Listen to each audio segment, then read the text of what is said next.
여러분 안녕하십니까? YTN 뉴스 플러스 시작하겠습니다. 트럼프 미국 대통령이 내일 오전 9시까지 이란이 호르무즈 해협을 개방하지 않으면 4시간 안에 이란 모든 다리와 발전소를 파괴하겠다고 경고했습니다. 자신이 제시한 최후 통첩을 하루 앞두고 이란을 향해서 합의하라고 압박 수위를 최고조로 끌어올린 것으로 보입니다. 워싱턴에서 신윤정 특파원입니다.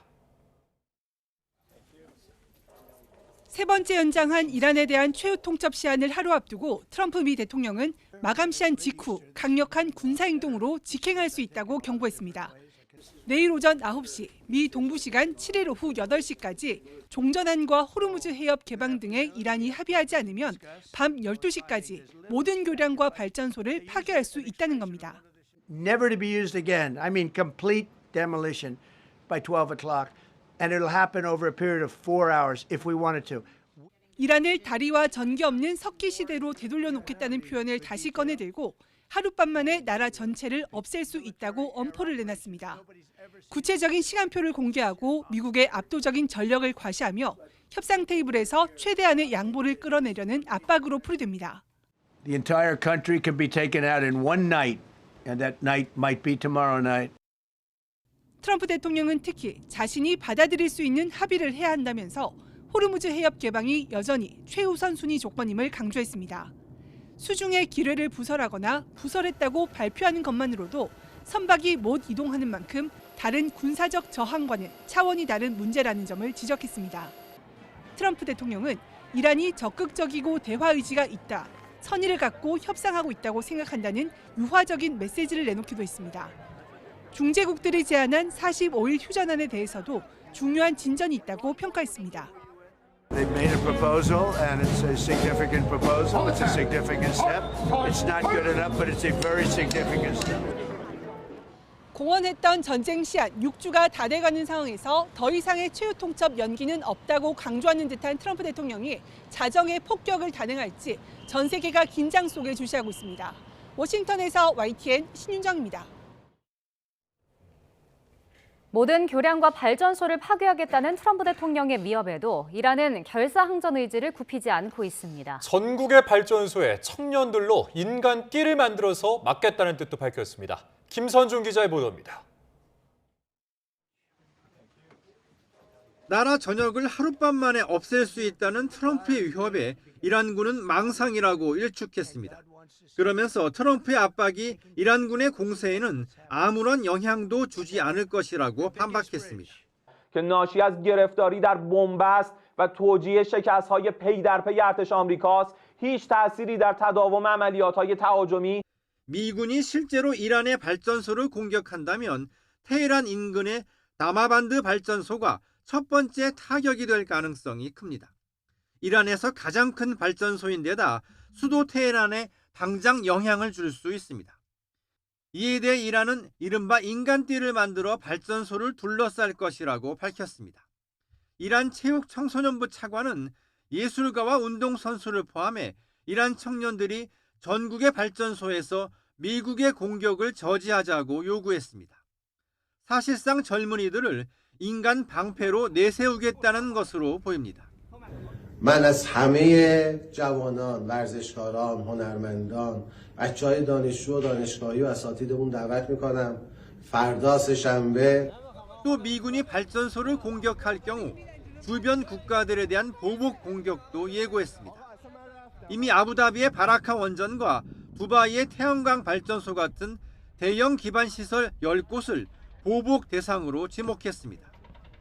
또 호르무즈 해협을 개방하라는 트럼프의 요구에 맞서 아예 통행료를 걷기 위한 법안을 통과시키기로 했습니다. YTN 김선중입니다. 이스라엘군 측이 이란 국민들에게 기차 이용을 자제하라고 경고하고 나섰습니다. 로이터 통신에 따르면 군 당국은 현지 시각 7일 SNS 페르시아어 계정을 통해 이란 시간으로 21시까지 이란 전역에서 기차를 이용하지 말아달라고 요청했습니다. 당국은 기차나 철도선로 인근에 머무는 것은 이용자들의 생명을 위험하게 할 수 있다고 경고했습니다. 트럼프 대통령의 공격 예고 시한을 하루 앞두고 이란의 반격을 대비해서 사우디아라비아와 섬나라 바레인을 잇는 다리가 폐쇄됐습니다. 사우디아라비아와 바레인을 잇는 교량 킹파드 코즈웨이의 관리청은 현지 시간 7일 아침 교량을 폐쇄한 뒤 SNS를 통해서 이 사실을 밝혔습니다. 이 교량은 길이가 25km에 달하며 미 해군 5함대가 주둔하고 있는 바레인과 또 아라비아 반도를 연결하는 유일한 육로입니다. 이란의 새 최고 지도자 모즈타바 하메네이가 의식불명 상태로 이란의 종교도시 곰에서 치료를 받고 있다고 외신이 현지 시각 7일 전했습니다. 영국 일간 더타임스는 모즈타바가 의식을 잃고 중태에 빠진 채 치료를 받느라 이란 정권의 주요 의사결정에 관여하지 못하고 있다고 외교 문서를 인용해 이같이 보도했습니다.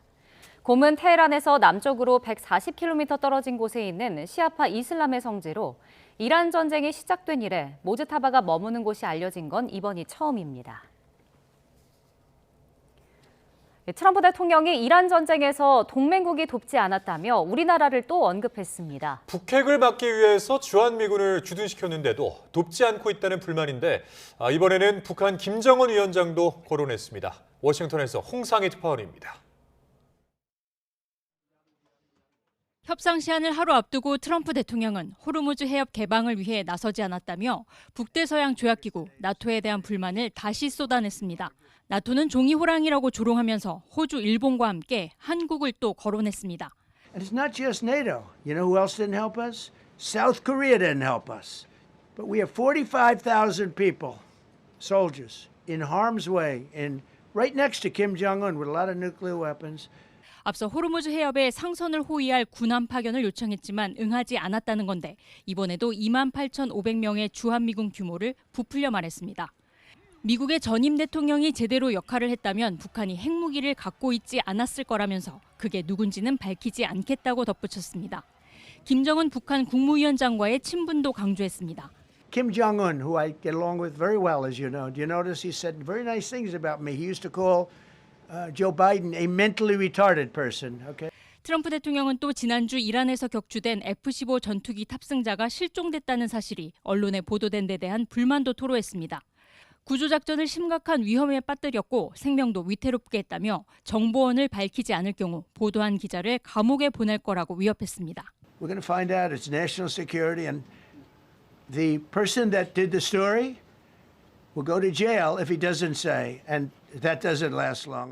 트럼프 대통령이 우리나라에 대한 불만을 또 언급하면서 미국과 이란이 시한의 협상 타결에 이르지 못할 경우 호르무즈 해협 파병뿐 아니라 앞으로 무역 안보 협상에서 더 압박에 나설 가능성이 높다는 분석도 나오고 있습니다. 워싱턴에서 YTN 홍상입니다.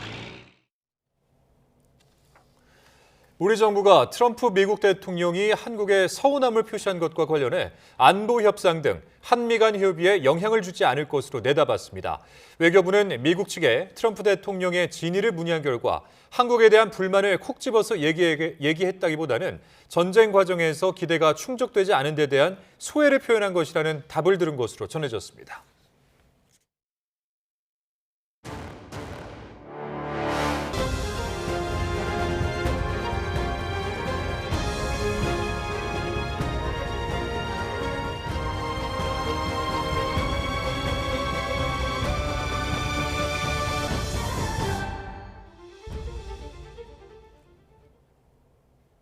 네, 중동 사태 더 자세히 짚어보겠습니다. 김덕일 고려대 아연 중동 이슬람센터 연구위원, 문근식 한양대 공공정책대학원 교수 나오셨습니다. 어서 오십시오. 네, 안녕하십니까.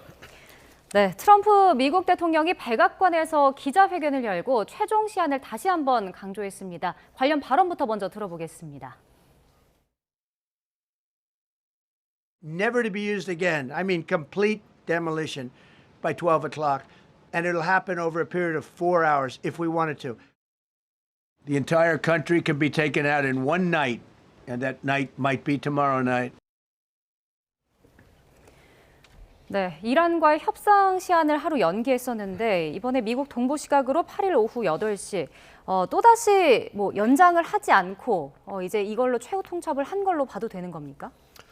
예, 현재까지는 다른 최후 통첩을 할 것 같아 보이지는 않는데요. 어제 이제 중요한 소식이 하나 들어왔었죠. 파키스탄, 튀르키예, 이집트 중재국들이 중재안을 내놨습니다. 네. 예, 단계별 중재안이죠. 그래서 45일간 휴전에 호르무즈를 해협을 재개방하고 그리고 나서 이제 종전으로 가는 협상안을 내놨는데 미국 중재국은 당연히 이것에 동의하니까 이 제안을 내왔을 거고요. 미국도 트럼프 대통령도 뭐 충분하진 않지만 중요한 진전이라고 얘기를 했습니다. 이제 관건은 이제 이란이 과연 이 제안을 받는가겠죠.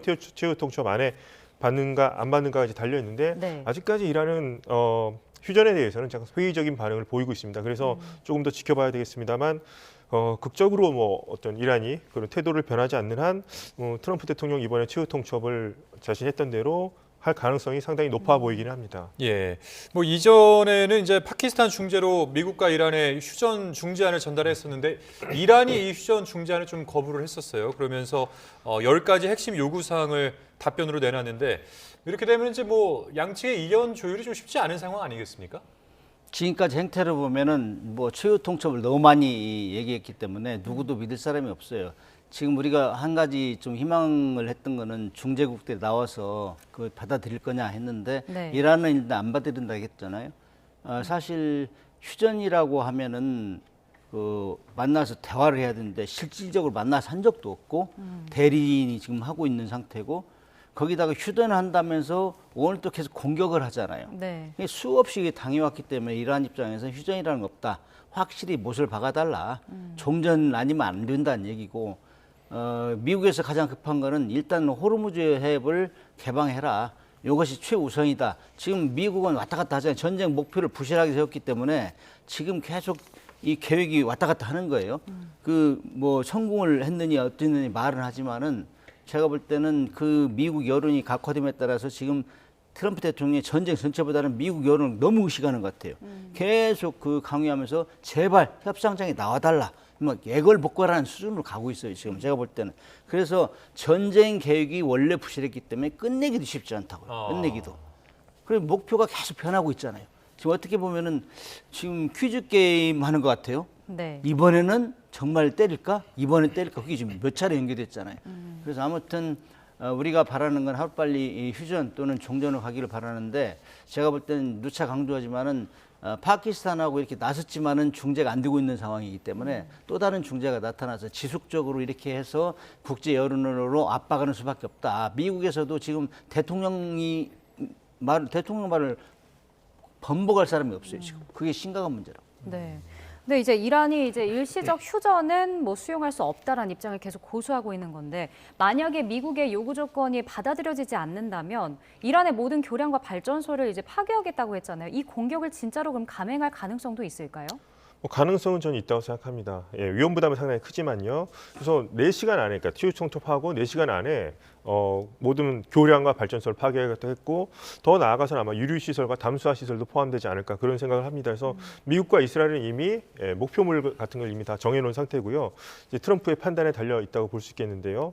근데 교량과 발전소 같은 것을 공격하게 된다면 트럼프 대통령은 어떻게 보면 계속해서 이란 체제와 국민을 약간 좀 분리하는 식으로 해서 계속 이제 발언을 해왔었는데 이렇게 될 경우에는 이란 국민들에게까지 상당한 좀 피해가 갈 수도 있다는 점이 상당히 우려되는 부분이기도 하고요. 네. 정말 이 발전소까지 하게 될 경우에는 상당한 또 세계적인 국제적인 비난을 피할 수 없을 것 같기도 합니다. 그래서 이 부분에 대해서 아마 마지막까지도 고민을 하겠습니다만 감행할 가능성은 첫 번째 유예 때, 그다음에 두 번째 유예 때, 세 번째 유예 때이기 때문에 이번에 또 번복한다면 또 말의 무게감이 훨씬 더 떨어지겠죠. 그래서 이번에는 첫 번째, 두 번째보다는 좀 가능성은 상당히 높아 보이긴 합니다. 그러면 이제 그런 목표물을 뭐 동시다발적으로 타격할 걸로 보이십니까? 네, 동시다발적이고 지금 이스라엘과 같은 공조를 통해서 주요 시설 같은 경우는 상당 부분 이제 무력화시키는 단계로 작전을 감행할 가능성이 있어 보입니다. 근데 그렇게 되면은 뭐랄까요? 이제 미국에서는 정말 더 이상 쓸 카드가 남아있지 않은 상황까지 가게 될 텐데 그런 선택을 하게 될까요? 뭐 트럼프 대통령이 얘기했던 것이 지난번에도 뭐 2, 3주 동안 계속해서 강력하게 타격을 하겠다고 했는데 그것에 대한 아마 연장선에서 본다면 이미 이제 계획했던 작전을 지금 한다고 볼 수 있겠고요. 예. 그동안 어떻게 보면 좀 시간을 벌었던 측면도 저는 없지 않다고 생각을 합니다. 그리고 마지막까지 이란이 어떻게 나오는가를 한번 나름대로 기다려봤을 수도 있겠고요. 그래서 지금 뭐 미국과 이스라엘의 공조하에서 계획했던 작전을 아마 만약에 공격을 감행한다면 그 연장선에서 바라볼 수 있을 것 같습니다. 네. 그럼 만약에 이제 미국이 발전소에 대한 공격을 감행을 한다면 그게 어디가 될지도 좀 관심이 쏠릴 텐데 다마반드 발전소가 될 가능성이 크다 이런 분석도 나오는 것 같아요. 테헤란으로 가까운 게 때문에 그런 것 같은데 가급적인 이 일시에 공격이 아주 많은 국민들의 영향을 끼치겠다 이런 작전인데 저는 사실 지금 전쟁 범죄 얘기가 계속 나오잖아요. 여론이 약화되고 있다는 얘기요. 이런 걸 보면서 사실 미국이 좀 무리하는 것 같다 이렇게 판단하고 있어요. 네. 근데 너무 지금 이란을 과소평가하는 것 같아요. 제가 이 미국에 이 권고를 한다면은 정말 베네수엘라의 환상에서 벗어나라. 이 국가는 작년에도 교육을 받았잖아요. 심하게 뭐 들이부었잖아요. 사실 핵시설이라고 해가지고 그런 상태에서 거의 모든 시설이 지하화되고 다 숨겨놓고 있는 상황이고 아무리 뭐 80~90% 무력화했다 대공망도 근데 지금 살아나고 있잖아요. 다 미국이 하는 대로 따박따박 대응하고 있기 때문에 그다음에 뭐 하르메네이 지도부가 완전히 괴멸됐다 하지만은 지금 그 혁명 수비대는 정확하게 미국은 대통령이 나서 전면 지휘하는 것 같아도 이란은 불안한 지휘부를 가지고 있다 해도 그 대응하는 거 보면은 그 미국의 약점을 파고든단 말이죠. 그렇기 네. 때문에 아무리 발전소를 일시에 4시간 안에 하겠다? 그건 저는 굉장히 어렵다고 봐요. 만약에 한다순 치더라도 정말 광범위한 그 전기시설 다 없앤다. 그러면 이거는 세계 여론을 감당할 수 없어요. 그렇기 때문에 이건 전쟁 범죄를 이미 규정하고 있는 사람들이 많이 있잖아요. 예. 그래서 정말 전쟁 전문가가 나타나서 좀 더 현재까지 어떻게 진행되어 왔는가 복기를 하면서 요거를 이렇게 가야지 제가 볼 땐 4시간 안에 뭐 완전히 무력화는 쉽지 않다. 저는 그렇게 보고 그거는 굉장히 미국으로서 돌이킬 수 없는 수준으로 간 거라고 그렇게 보고 있어요. 아니 근데 뭐 과거에 이제 그 이란 중동 사태와 관련해서 초기에 오폭이라고는 하지만은 어쨌든 이란의 학교를 또 폭격을 했고 그다음에 최근에는 교량까지 지금 타격을 한 상황인데 이 자체가 지금 민간 시설을 공격한 거 아니겠습니까? 그래서 전쟁 학자들도 다 얘기하고 있잖아요. 예. 첫 번째 전쟁이 끝나면 어떻게 할 것인가. 미국이라는 지도자급 국가가 강대국이 거기를 이 민간 시설 강타함으로써 앞으로 전쟁 양상이 어떻게 변할 것인가 정말 책임을 져라 이런 차원에서 자꾸 비판하는 거거든요. 그러니까 그런데 트럼프 대통령의 반응은 뭐 전혀 걱정하지 않는다. 뭐 이런 식으로 이제 대수롭지 않다는 식으로 말을 한단 그러니까 말이죠. 국제법을 지금 무시하고 하잖아요. 나는 내 양심에 의거한다. 이게 말이 되는 겁니까? 그 배경이 뭘까요? 그거는 힘으로 다 해결할 수 있다는 얘기죠. 지금 우리 처음 전쟁 시작할 때부터 그랬어요. 나는 세계 최대의 군사 강국이다. 내 말 안 들으면 너희들은 가만히 안 둔다. 그렇게 했기 때문에 오늘도 뭐 얘기하면서 뭐 우리까지 다 언급하면서 협조 안 했지. 뭐 호주, 일본까지 다 언급했어요. 그렇게 하면서 또 그린란드 얘기를 또 했어요.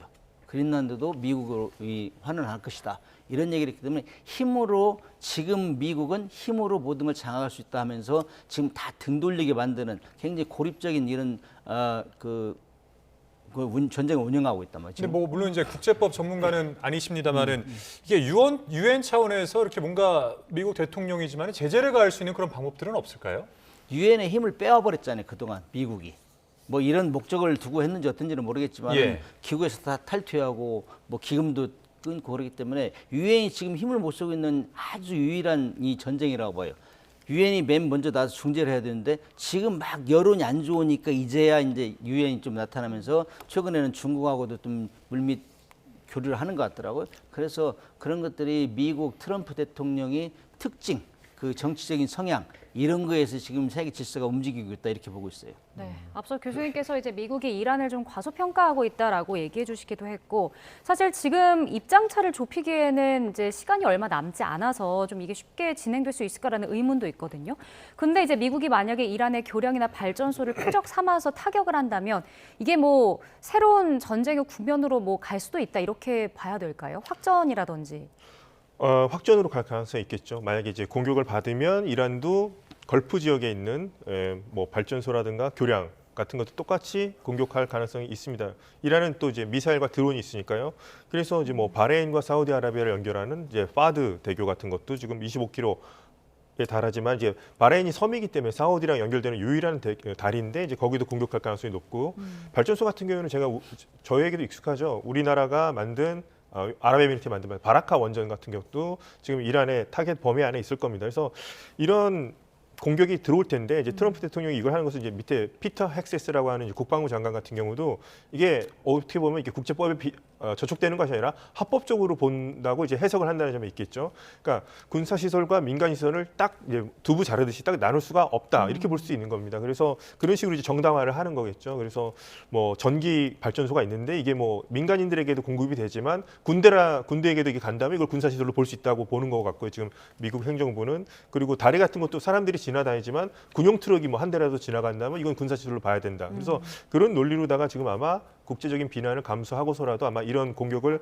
감행하는 그런 쪽으로 이제 논리를 정당화한다고 볼 수 있겠고요.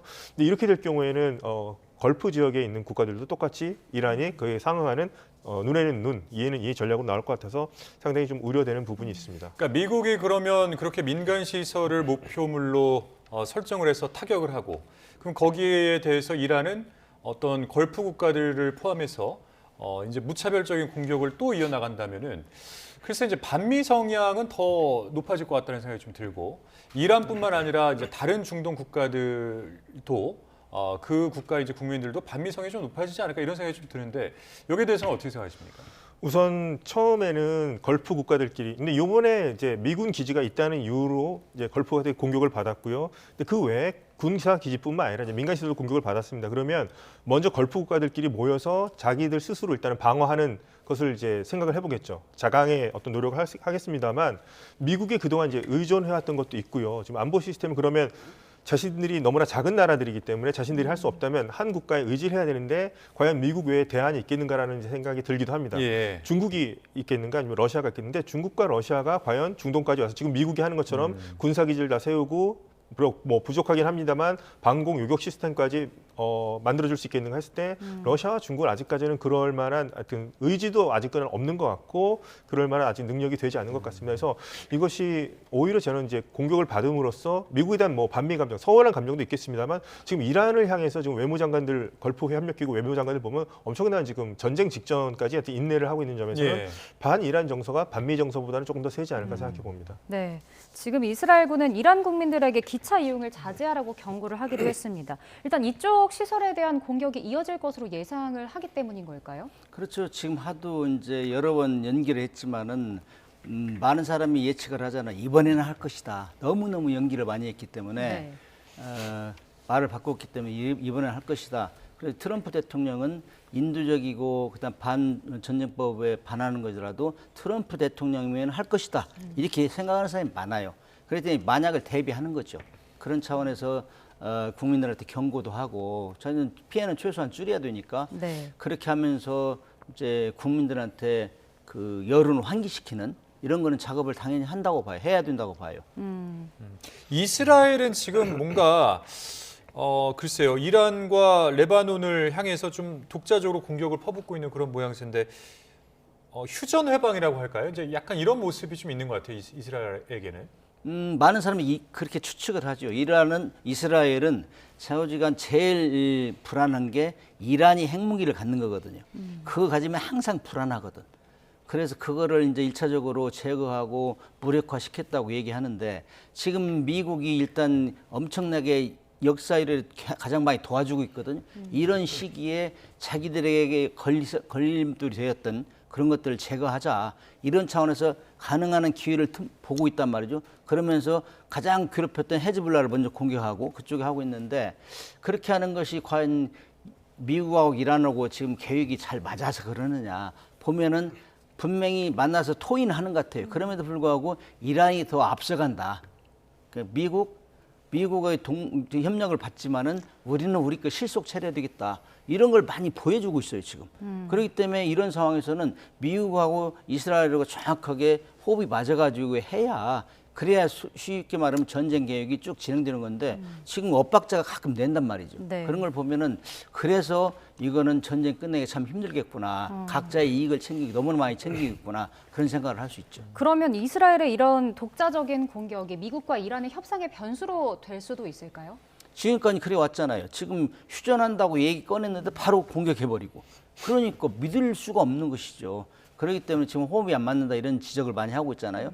그래서 아무튼 트럼프 대통령이 이번은 마지막이다 하고 막 추후 통첩을 또 통첩하고 그랬는데 이번 기회에 정말 좀 확실하게 이스라엘하고 그 전쟁 계획에 대해서 일치하고 이렇게 한 모양새를 좀 보여줬으면 좋겠어요. 예. 너무 각기 전투를 하니까 모두가 지금 어찌할 바를 모른다 예. 상황이라고 지금. 저희가 앞서 이제 보도로도 이제 한번 말씀을 드리기는 했는데 일단은 그 최후 통첩 시한이 지금 하루 남은 겁니다. 예. 이 상황에서 사우디아라비아와 바레인을 잇는 다리까지가 폐쇄가 됐습니다. 예. 현지에서 이제 이용하지 말라 이렇게 이제 한 것인데 이렇다라는 것은 이제 현지의 어떤 분위기가 예. 아 이번에는 미국이 진짜 공격을 할 것 같다, 공격을 할 것이다 이런 분위기가 지금 있다고 봐야 되는 거겠죠. 예, 그렇죠. 상당히 지금 경계하고 있을 겁니다. 그래서 그러니까 발전소와 교량을 또 콕 집어서 얘기를 했기 때문에 이란이 거기서 공격을 받을 것이고 만약 공격을 한다면 자기들 이제 걸프 국가들 똑같이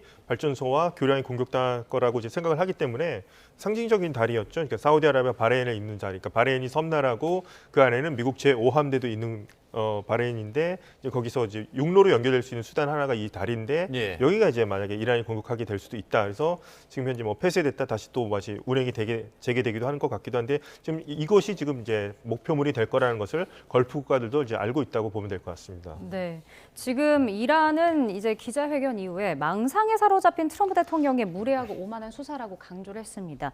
이제 물러설 의지는 보이지 않는 것 같고 사실 최후 통첩 시간은 얼마 남지 않은 상황인데 이란도 사실 뭐 전쟁을 끝내고 싶어 하지 않을까 싶거든요. 진짜 속내는 뭘까요?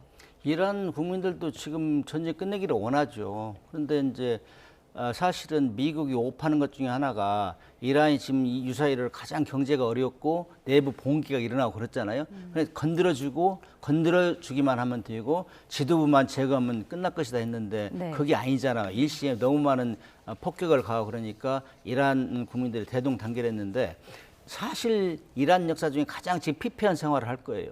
그렇기 때문에 빨리 끝내달라. 그런데 이란 같은 경우는 다른 나라하고 틀리잖아요. 종교 이념적으로 뭉쳐버렸기 때문에. 그래서 하메네이가 지금 죽었는데도 불구하고 이 후계자가 지금 거의 식물인간이라 이런 얘기도 나와도 계속 전쟁을 진행하고 있잖아요. 네. 그래서 그 내부 간의 갈등도 심하다.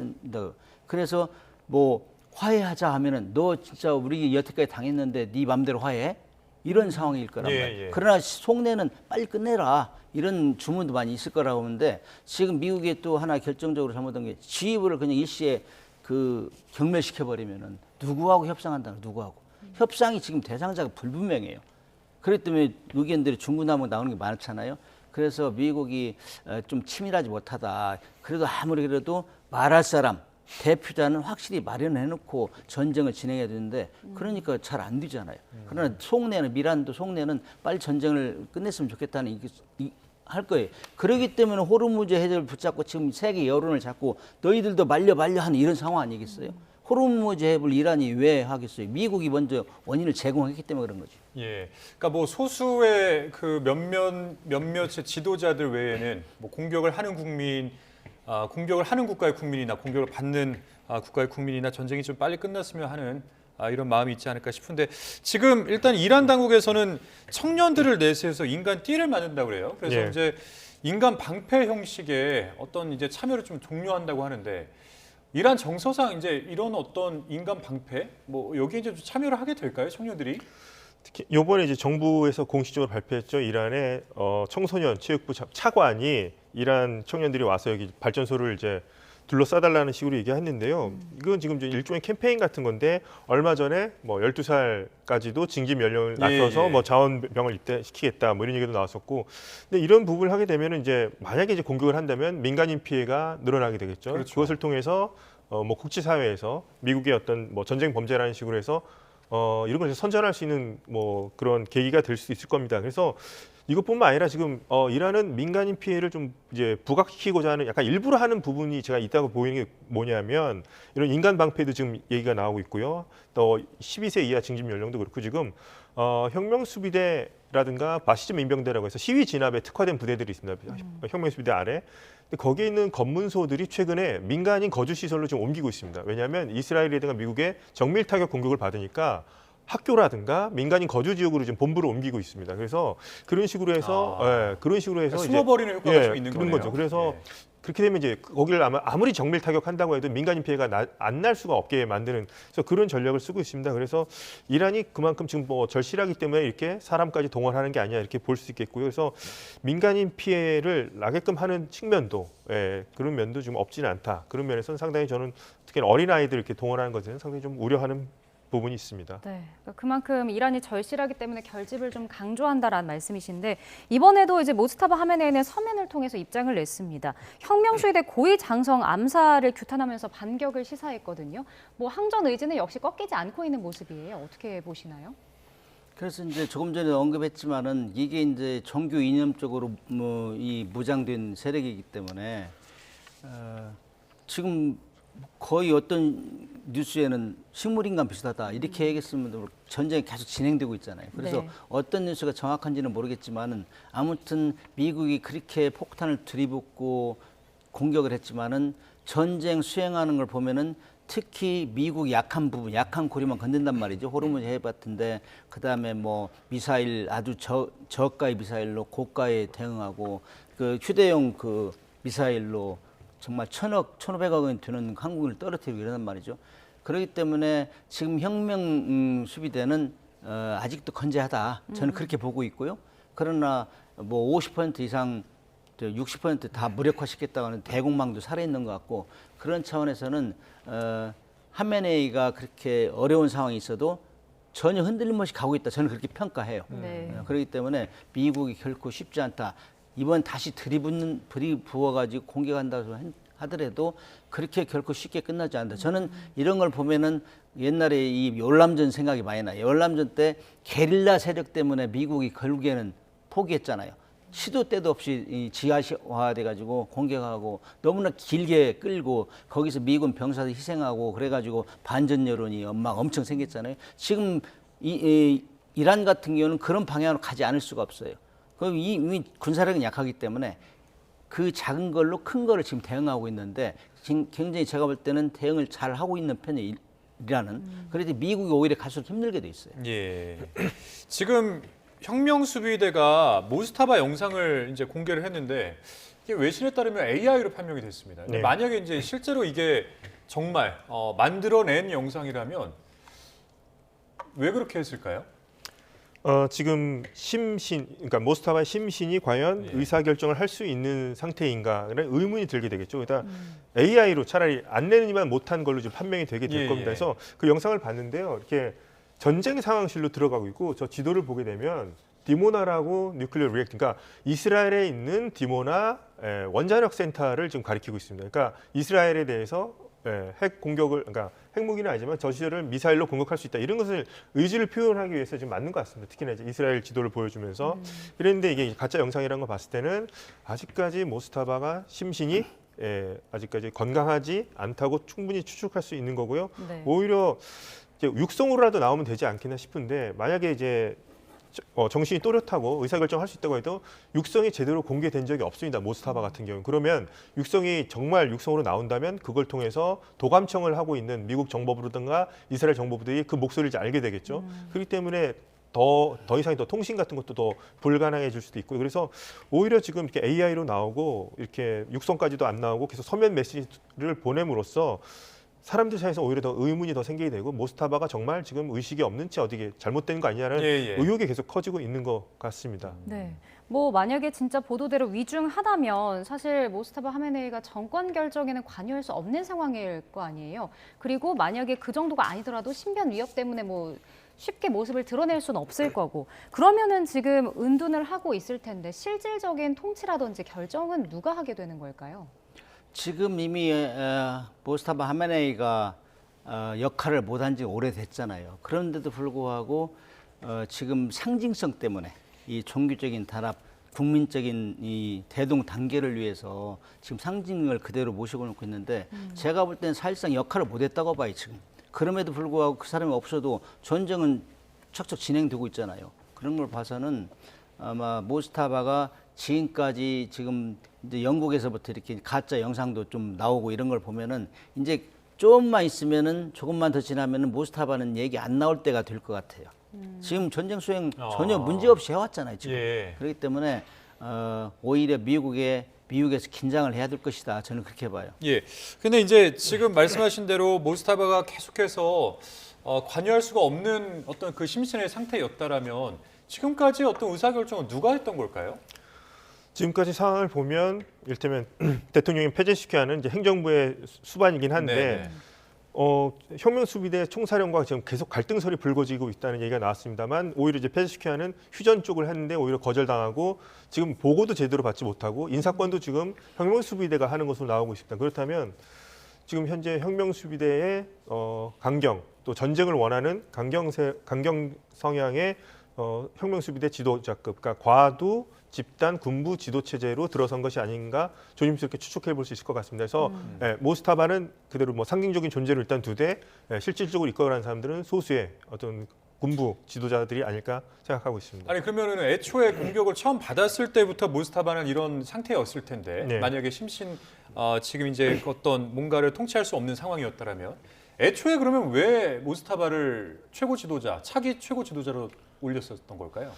상당히 이제 문제가 많은 임명이긴 했죠. 아버지에 이어서 세습으로 간다는 것도 이제 이슬람 그러니까요. 공화국 예, 정신에 예. 어긋나는 것이었고 한데 혁명수비대가 생각했을 때는 자신들이 권력을 오히려 행사하길 바랬던 것 같고 그것의 어떤 상징으로서 모스타바를 앉혔던 것 같습니다. 오히려 똑똑한 사람이었다면, 그러니까 좀 모스타바 같은 경우는 종교적으로도 봤을 때도 좀 학문적인 급이 좀 낮은 학자에 속하는데요. 정말 학문적으로 급이 높다거나 정말 똑똑한 사람을 앉혔더라면 혁명수비대 입장에서는 자기들 뜻대로 국가를 운영하기 힘들었을 수도 있겠죠. 그렇기 때문에 반대로 지금 모스타바 상태는 알 수 없습니다만 건강 상태가 안 좋은 걸 알고 있었다면은 자신들의 어떤 꼭두각시로서 신정 체제는 유지하되 최고 지도자라는 체제는 유지하되 자신들의 권력을 좀 휘두를 수 있게는 모스타바가 더 낫지 않았나 생각했기 때문에 아마도 임명 과정에서도 혁명수비대의 어떤 정치적 입김도 상당히 작용하지 않았나 추측해 볼 수 있겠습니다. 네.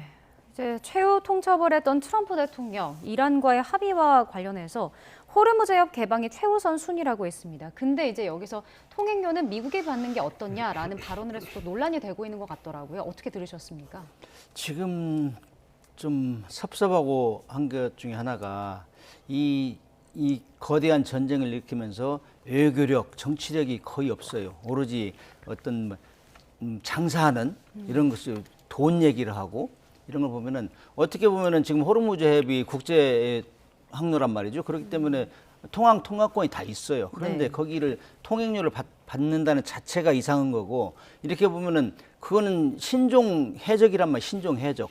그렇잖아요. 우리가 지금 아덴만에 나가 있는 것도 다 해적 퇴치를 위해서 그러는 건데 우리 선박을 보호하기 위한 건데 그렇게 되면 어떻게 보면 해적이란 말이죠. 그런 역할을 그냥 아무 거리낌 없이 한다는 거. 그것도 미국이라는 나라가. 그런 건 정말 답답한 처사고 그래서 이거는 국제적인 여론이 빗발치게 이제 일어나서 무슨 통행료냐 여기 하나만 전례를 남기는 거기 때문에 앞으로 수많은 그 말라카이변 이런 데 문제가 있으면 어떻게 할 거냐 이런 거 고려해가지고 밀어붙여야 된다고 생각해요. 무슨 그런 얘기는 언급도 못하게 우리가 역할을 해야 된다 그렇게 생각해요. 예.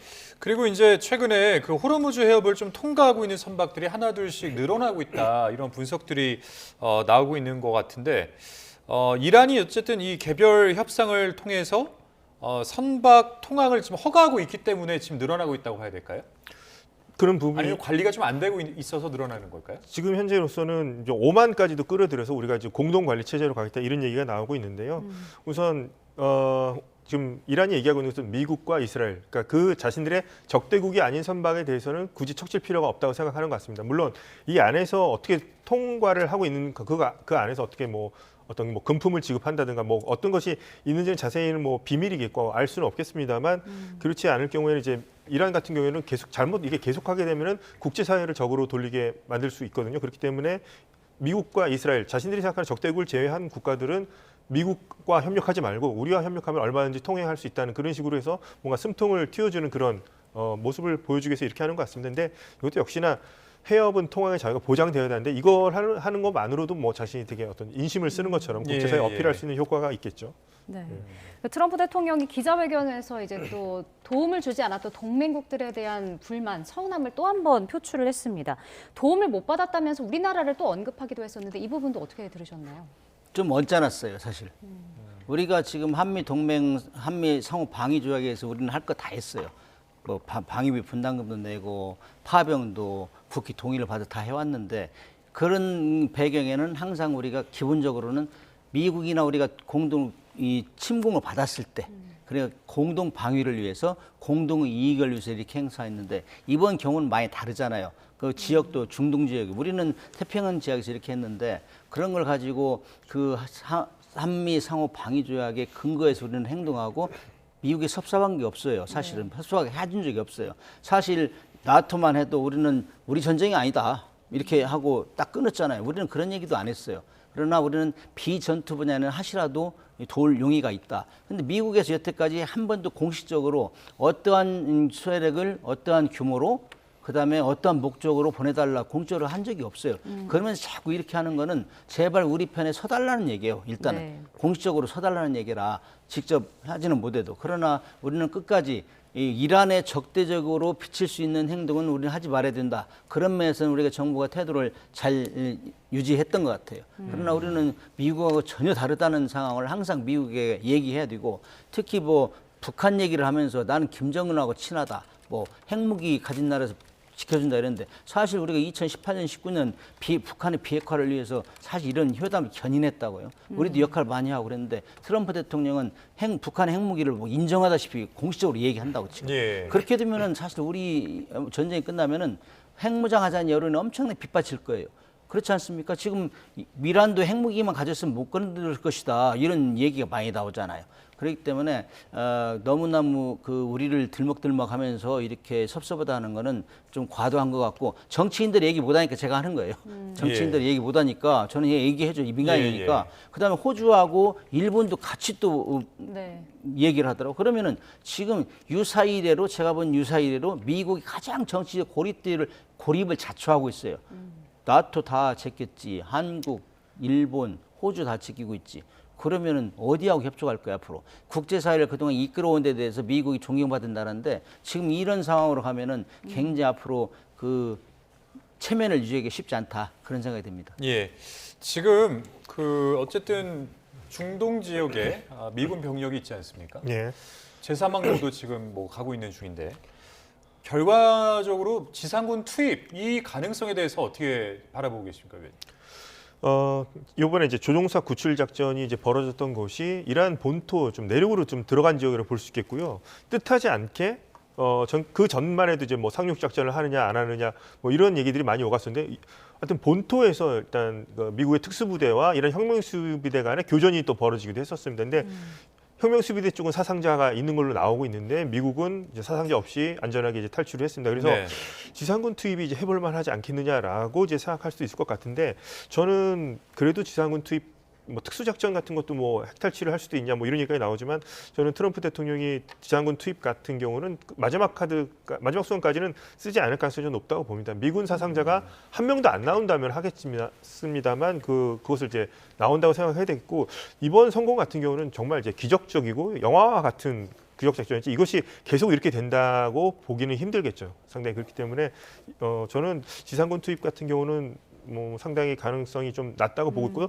당분간 만약에 한다면은 이제 최대한 공습을 통해서 2, 3주 동안에 이란의 어떤 기반 시설들을 파괴하는 그런 쪽으로 나아가지 않을까 생각해 봅니다. 네, 잠깐 언급을 해주셨는데 이번 미국의 그 조종사 구조 작전을 두고 이란은 뭐 우라늄을 노린 작전일 가능성을 배제할 수 없다 이렇게 주장을 했더라고요. 이거 어떻게 보시나요? 그러니까 미국이 워낙 자기의 공로로 이게 치장을 하고 그러니까 이제 발목 잡는 것이죠. 사실 우라늄 탈취로 왔는데 실패했다. 그거를 뭐 이 작전의 성공을 덮는 상황 아닌가 이렇게 이제 평가절하하는 거죠. 그러나 아무튼 미국의 입장에서 볼 때는 굉장히 잘했던 작전이다. 이걸 국민들 대홍보하는 거는 지금 여론이 너무 안 좋기 때문에 그런데 사실 이 작전하면서도 미국이 희생이 많이 있었어요. 항공기도 폭파도 시키고 그다음에 뭐 언론을 보니까 막 100대 이상 항공기가 참여했단 말이죠.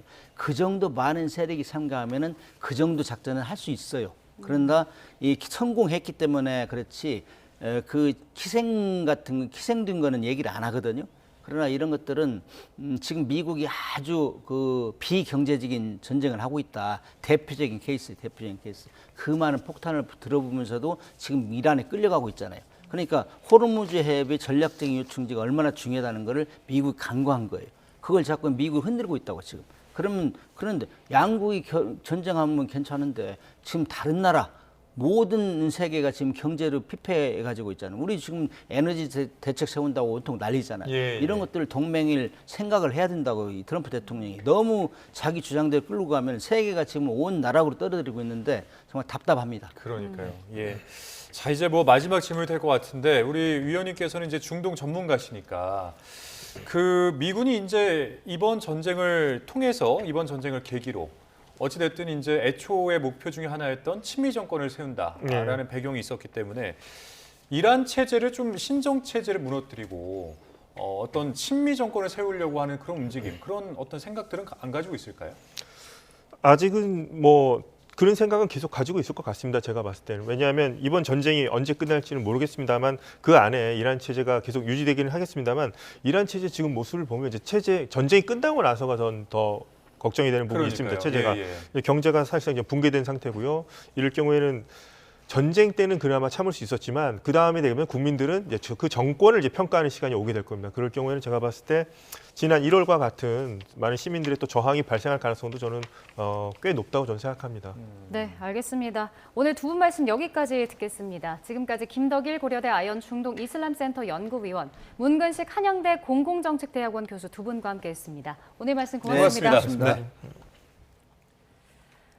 네, 그리고 조금 전 들어온 속보 먼저 전해드리겠습니다. 6.3 지방선거 더불어민주당 경기도지사 후보로 추미애 후보가 선출이 됐다는 소식입니다.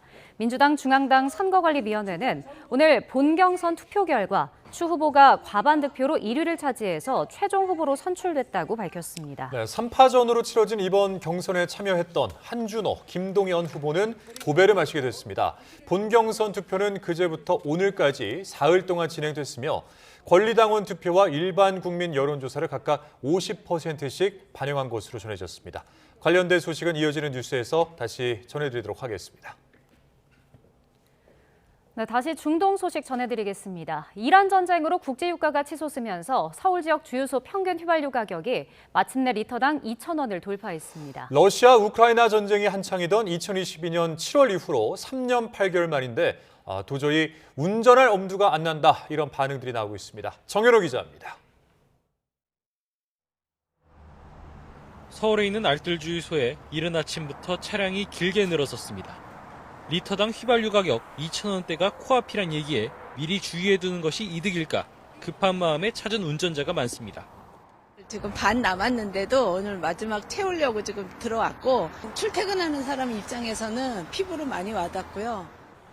이러한 우려 속 서울 지역 주유소 평균 휘발유 가격은 전날보다 10원 이상 뛰며 결국 2,000원을 넘겼습니다.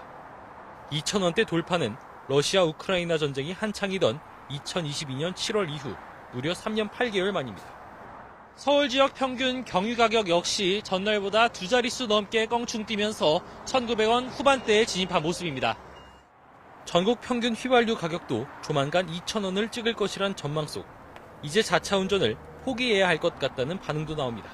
1,800원까지는 좀 어떻게 차를 타고 다니겠는데 쭉 2,000원 넘으니까 이제 지하철 타고 다녀야 되지 않을까 생각하고 있습니다.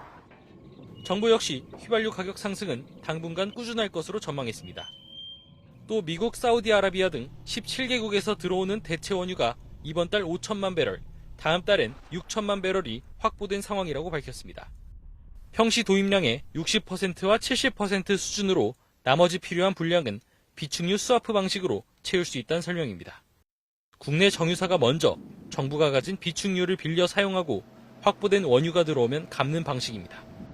4월, 5월 대상으로 한 3천만 배럴 이상 신청을 받았고 그 신청 받은 것 중에서 2건은 이제 구체적인 계약이 끝났습니다. 이런 가운데 정부는 정유사가 주유소에 공급하는 석유 제품의 가격 상한선을 정하는 3차 최고 가격을 모레 발표하고 다음 날부터 적용할 예정입니다. 국제유가가 계속 오르는 상황에서 리터당 210원씩 인상한 지난번 2차 지정 때보다 오름폭이 더 커질지 관심이 쏠립니다. YTN 정윤우입니다. 이번 이란 전쟁은 국내 여러 분야에 악영향을 주고 있습니다. 호르무즈 해협이 봉쇄되며 수출길은 막혔고 폭등하는 유가 부담에 전세버스는 운행을 멈췄습니다. 임형준 기자입니다. 우리나라의 대표 수출 기지인 부산항 신항 배후단지에 있는 물류창고입니다. 미국과 중국 등 세계 각국으로 갈 수출 화물이 선적을 앞두고 있지만 중동행 화물은 찾아보기 힘듭니다. 전쟁으로 백길이 막힌 탓인데 일부 기업들은 궁여지책을 찾고 있습니다. 호르무즈 해협 대신 오만의 항구에 화물을 내린 뒤 육로를 이용해 옮기는 실정입니다.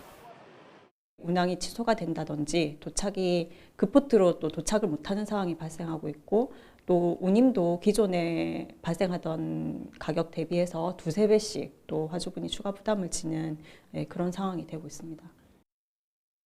대형 주차장에 전세버스 90여 대가 주차돼 있습니다. 회사로 출근하는 직장인들을 수송한 뒤 시동을 끄고 대기하는 겁니다. 그런데 최근 전세버스 업체들은 회사 통근 등을 제외하곤 운행이 어려운 상황입니다. 천정부지로 치솟는 경유값에 버스 대절비도 오르며 학교나 단체 등의 전세버스 이용이 뚝 끊겼기 때문입니다. 경남의 경우 지난해 3월 기준 전세버스 한 대당 월 유류비는 380만 원 정도였는데 유가 폭등 이후 420만 원이 들고 있습니다.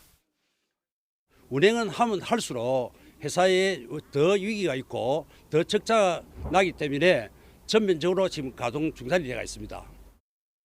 호르무즈 해협 봉쇄의 여파가 우리 수출업계와 운송업계 전반으로 확산하고 있습니다. YTN 임영준입니다. 한 달 넘게 이어지는 중동 사태 영향으로 의료 현장도 비상이 걸렸습니다. 의료용 주사기와 비닐장갑부터 한의원에서 사용하는 부항컵까지 재고를 구하기 어려운 상황이라고 합니다. 송수현 기자입니다. 입원 환자가 200명이 넘는 부산에 있는 한 요양병원입니다. 멸균 주사침이 크기별로 쌓여 있고 환자에게 영양을 공급하는 장치도 눈에 띕니다. 하지만 중동 사태로 의료기기가 제때 공급이 안 되는 건 물론 가격도 10배 가까이 폭등했습니다. 원래는 4,800원 수준이었거든요. 근데 지금 온라인상에서 확인해 보면은 5만 원까지 지금 올라가지고. 남아있는 재고로는 겨우 한 달 정도 버틸 수 있는데 요양병원은 고령 환자와 만성질환자가 많아 직원들은 막막하기만 합니다. 특히 주사기나 소모품 같은 경우는 매일 반복적으로 사용하는 거기 때문에 수급이 불안해지면 현장에 바로 영향을 주고 있습니다. 중동발 의료용품 수급 불안은 한방업계까지 번졌습니다. 한약을 담는 비닐 파우치부터 플라스틱으로 된 일회용 부항컵까지 모조리 품절입니다. 중동 사태로 원자재 수급이 어려워진 건데 그러다 보니 업계에서는 제품을 발주해도 입고가 되지 않는다고 토로합니다. 한의원에서 가장 많이 쓰는 부항컵 주사기, 그다음에 한약을 담는 비닐 파우치, 그다음에 약봉지. 그래서 이제 한의원들에서 난리가 난 거예요. 구해야 되는데 못 구하고 있어서. 장기화하고 있는 중동 사태가 목숨과 직결되는 의료 현장까지 덮치며 환자와 의료인들의 걱정도 갈수록 커지고 있습니다. YTN 송수연입니다. 중동 전쟁 장기화로 에너지 수급 우려가 커지는 가운데 강훈식 대통령 비서실장이 카자흐스탄과 오만, 사우디아라비아를 차례로 방문합니다. 원유와 나프타 등 핵심 원료를 추가 확보하기 위해 협의할 예정입니다. 홍민기 기자입니다.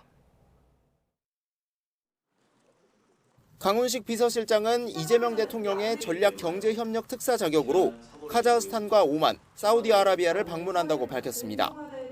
산업부 등 관계부처, 우리 에너지 기업과 함께 현지를 찾아가 원유와 나프타 등 핵심 원료를 확보한다는 계획입니다. 세 나라 모두 산유국인 동시에 이란 호르무즈 해협을 거치지 않는 원유 수출길을 확보하고 있어 대체 에너지 공급처로 주목받는 곳입니다. 우리 경제 특성상 중동 상황이 완전히 해결되기 전까지는 대체 공급선을 확보하는 노력이 절실히 필요한 상황입니다. 강 실장은 지난해 대비 수출 증가세가 이어지고 있고 원유도 상당량을 확보했다며 중동 사태가 우리 거시경제에 미칠 영향은 제한적이라고 평가했습니다. 다만 에너지 불안 상태는 이미 장기화 국면에 접어들었다고 보고 수급 우려가 있는 의약품과 요소수, 종량제 봉투 등 핵심 품목의 공급 동향을 매일 확인하고 있다고 설명했습니다. 호르무즈 해협 내 발이 묶인 우리 국적 선박 26척에 대한 대책도 언급했습니다. 이란에 대한 인도적 지원을 대가로 우리 선박을 빼내는 건 경계해야 할 일이고 가능하지도 않다며 인도적 지원은 어디까지나 별개라고 선을 그었습니다. 섣부른 협상이나 접촉 역시 이란의 전략에 한국을 소모하는 결과가 될 수 있어 다른 나라들과 입장을 맞춰야 한다고 설명했습니다. 탑승하고 있는 선원들의 안전을 최우선시한다는 전제하에 선사의 입장, 또 국제적 협력 구도 등을 고려하면서 안전하게 해협을 통과할 수 있는 방안을 마련하고 있습니다. 청와대는 또 일각에서 제기되는 2차 추경 가능성에 대해선 매우 앞서 나간 얘기라며 이번 1차 추경의 심의와 집행이 우선이라고 강조했습니다. YTN 홍민기입니다. 낮 동안 온화함이 감돌았지만 밤사이 다시 기온이 크게 떨어집니다.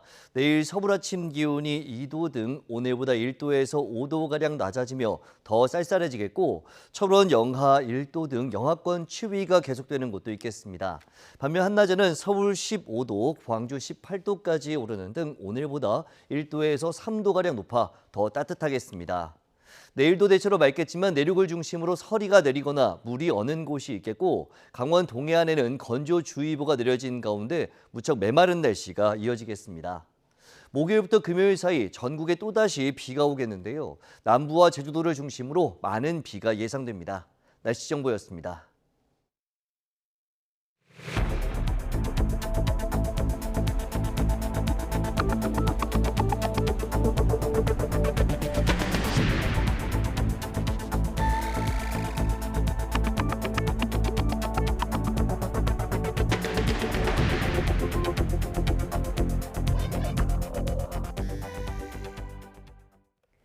트럼프 미국 대통령이 내일 오전 9시까지 이란이 호르무즈 해협을 개방하지 않으면 4시간 안에 이란의 모든 다리와 발전소를 파괴하겠다고 경고했습니다. 네, 자신이 제시한 최후 통첩을 하루 앞두고 이란을 향해 합의하라고 압박 수위를 최고조로 끌어올린 것으로 보입니다. 워싱턴에서 신윤정 특파원입니다. 세 번째 연장한 이란에 대한 최후 통첩 시한을 하루 앞두고 트럼프 미 대통령은 마감 시한 직후 강력한 군사행동으로 직행할 수 있다고 경고했습니다. 내일 오전 9시, 미 동부 시간 7일 오후 8시까지 종전안과 호르무즈 해협 개방 등에 이란이 합의하지 않으면 밤 12시까지 모든 교량과 발전소를 파괴할 수 있다는 겁니다. Never to be used again. I mean complete demolition by 12 o'clock. And it'll happen over a period of 4 hours if we wanted to. 이란을 다리와 전기 없는 석기 시대로 되돌려 놓겠다는 표현을 다시 꺼내들고 하룻밤 만에 나라 전체를 없앨 수 있다고 엄포를 내놨습니다. 구체적인 시간표를 공개하고 미국의 압도적인 전력을 과시하며 협상 테이블에서 최대한의 양보를 끌어내려는 압박으로 풀이됩니다. The entire country can be taken out in one night, and that night might be tomorrow night. 트럼프 대통령은 특히 자신이 받아들일 수 있는 합의를 해야 한다면서 호르무즈 해협 개방이 여전히 최우선 순위 조건임을 강조했습니다. 수중의 기뢰를 부설하거나 부설했다고 발표하는 것만으로도 선박이 못 이동하는 만큼 다른 군사적 저항과는 차원이 다른 문제라는 점을 지적했습니다. 트럼프 대통령은 이란이 적극적이고 대화 의지가 있다, 선의를 갖고 협상하고 있다고 생각한다는 유화적인 메시지를 내놓기도 했습니다. 중재국들이 제안한 45일 휴전안에 대해서도 중요한 진전이 있다고 평가했습니다.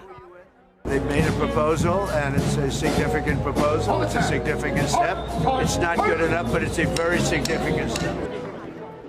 공언했던 전쟁 시한 6주가 다 돼가는 상황에서 더 이상의 최후 통첩 연기는 없다고 강조하는 듯한 트럼프 대통령이 자정의 폭격을 단행할지 전 세계가 긴장 속에 주시하고 있습니다. 워싱턴에서 YTN 신윤정입니다. 이란의 에너지 시설과 교량, 담수화 시설 등을 모두 폭파하겠다는 위협이 전쟁 범죄에 해당한다는 비판에 대해 트럼프 대통령이 전혀 아니라고 일축했습니다. 그러면서 이란 국민은 자유를 위해서 기꺼이 고통을 감수하려 하고 폭격을 원한다고 주장했습니다. 박영진 기자입니다. 이란을 향한 완전한 파괴의 공격이 어떻게 전쟁 범죄가 아니냐고 기자가 묻자 트럼프 대통령은 시위대를 학살한 이란 정부에 대한 비난으로 말을 돌립니다. Because they killed 45,000 people in the last month, more than that. It could be as much as 60. They killed protesters, they're animals. And we have to stop them and we can't let them have a nuclear weapon. Very simple. 백악관 기자회견에서도 전쟁 범죄 논란에 대한 질문이 이어졌지만 개의치 않는다는 반응으로 일축했습니다. No, not at all. No, I'm not. I hope I don't have to do it. 그러면서 전쟁 범죄는 이란이 핵무기를 갖게 두는 것이라고 말했습니다. 심지어 이란을 향한 폭격이 자유를 가져올 거라며 그래서 이란 국민이 원하는 것이라는 근거 없는 주장까지 쏟아냈습니다. They would be willing to suffer that in order to have freedom. The Iranians have, and we've had numerous intercepts. Please keep bombing. Bombs that are dropping near their homes. Please keep bombing. Do it. 유엔은 이미 민간 시설에 대한 공격은 국제법상 금지돼 있다고 미국에 경고했다고 밝혔습니다. 미 정치권에서도 민간 시설에 대한 공격은 전쟁 범죄라며 날선 비판이 이어지고 있지만 트럼프 대통령의 발언과 행동은 거침이 없습니다. CNN은 10년 넘게 전쟁 범죄에 해당할 수 있는 행동을 언급해온 트럼프 대통령이 이제 그 위협을 가장 큰 규모의 무대에서 실행할 가능성을 시사하고 있다고 우려했습니다. 그러면서 중요한 건 미국 대통령이 전쟁 범죄로 보일 수 있는 행동을 공개적으로 위협하고 있으며 불법일 수 있다는 지적에도 불구하고 계속하고 있다는 사실이라고 꼬집었습니다. YTN 박영진입니다. 미국과 이란의 극적인 타협 가능성을 놓고 엇갈린 전망이 나오는 가운데 현재 트럼프 행정부 안에서 가장 강경한 인물은 트럼프 대통령일 수 있다는 미국 언론의 보도가 나왔습니다. 온라인 매체 악시오스는 최근 트럼프 대통령과 여러 차례 대화를 나눈 소식통을 인용해 이같이 보도했습니다. 악시오스는 또 제이디 벤스 부통령과 스티브 위코프 중동 특사, 트럼프 대통령의 사위인 제러드 쿠슈너 등은 가능하면 당장 협상을 타결해야 한다는 생각이라고 전했습니다. 모든 교량과 발전소를 파괴하겠다는 트럼프 대통령의 위협에도 이란은 결사항전 의지를 굽히지 않고 있습니다. 전국의 발전소에 청년들로 인간 띠를 만들어서 막겠다는 뜻도 밝혔습니다. 김선종 기자입니다.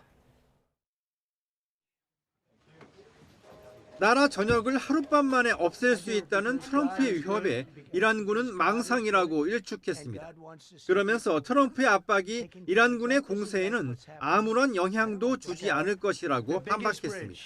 که ناشی از گرفتاری در بنبست و توجیه شکست‌های پی در پی ارتش آمریکاست هیچ تأثیری در تداوم عملیات‌های تهاجمی 미군이 실제로 이란의 발전소를 공격한다면 테헤란 인근의 다마반드 발전소가 첫 번째 타격이 될 가능성이 큽니다. 이란에서 가장 큰 발전소인데다 수도 테헤란에 당장 영향을 줄 수 있습니다. 이에 대해 이란은 이른바 인간띠를 만들어 발전소를 둘러쌀 것이라고 밝혔습니다. 이란 체육청소년부 차관은 예술가와 운동선수를 포함해 이란 청년들이 전국의 발전소에서 미국의 공격을 저지하자고 요구했습니다. 사실상 젊은이들을 인간 방패로 내세우겠다는 것으로 보입니다. من از همه جوانان، ورزشکاران، هنرمندان، بچه‌های دانشجو و دانشگاهی و اساتیدمون دعوت می‌کنم فردا سه‌شنبه 또 미군이 발전소를 공격할 경우 주변 국가들에 대한 보복 공격도 예고했습니다. 이미 아부다비의 바라카 원전과 두바이의 태양광 발전소 같은 대형 기반 시설 10곳을 보복 대상으로 지목했습니다. 또 호르무즈 해협을 개방하라는 트럼프의 요구에 맞서 아예 통행료를 걷기 위한 법안을 통과시키기로 했습니다. YTN 김선중입니다. 이란의 새 최고 지도자 모스타바 하메네이가 의식불명 상태로 이란의 종교 도시 곰에서 치료를 받고 있다고 외신이 현지 시간 7일 전했습니다. 영국 일간 더 타임즈는 모스타바가 의식을 잃고 중태에 빠진 채 치료를 받느라 이란 정권의 주요 의사결정에 관여하지 못하고 있다고 외교 문서를 인용해서 이같이 보도했습니다. 곰은 테헤란에서 남서쪽으로 140km 떨어진 곳에 있는 시아파 이슬람의 성지로 이란 전쟁이 시작된 이래 모스타바가 머무는 곳이 알려진 건 이번이 처음입니다. 트럼프 대통령이 설정한 최후 통첩 시한이 하루 앞으로 다가온 가운데 중동에서는 전운이 고조되고 있습니다. 유엔 안전보장이사회는 초안보다 대폭 수정된 호르무즈 결의안을 현지 시각 7일 표결할 전망입니다. 중동 현재 나가 있는 특파원 연결해 보겠습니다. 안동준 기자. 네, 저는 지금 호르무즈 해협 근처에 있는 오만 무스카트에 나와 있습니다. 네, 오늘도 공습은 계속 이어지고 있다고요? 네, 트럼프 대통령이 정한 최후 통첩 시한은 우리 시간으로 내일 오전 9시인데요. 미국과 이스라엘은 최후 통첩 시한 전임에도 불구하고 이란에 대한 폭격을 이어갔습니다.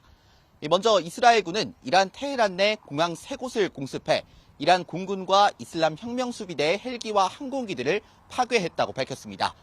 또 이란 반관영 메흐르 통신은 미국과 이스라엘이 발사한 미사일이 테헤란 중심부에 있는 유대교 회당을 타격했다고 보도했습니다.